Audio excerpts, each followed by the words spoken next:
Hello, I'm Andrew from Azeco. In this video we're going to show you one way to wire a boat using a lithium service battery.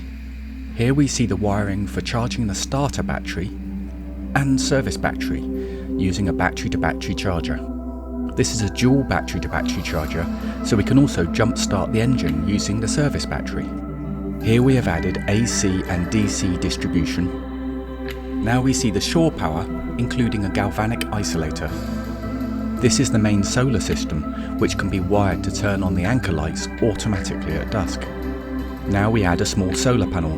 This is the easiest way to keep the starter battery topped up when the lithium battery is disconnected when stored. And we add the fuses. Choosing commonly available resettable fuses keeps things simple. And also keeping them all the same type as much as possible. For example, using A&L fuses for larger current devices and resettable blade circuit breakers for lower current devices.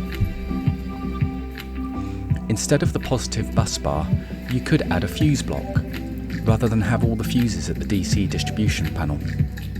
To keep things tidier, we could also have one bus bar for charging and a separate bus bar for loads.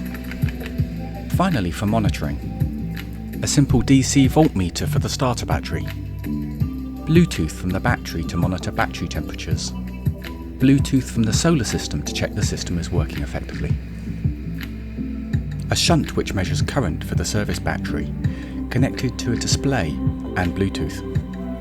If you found this video useful, please like and subscribe.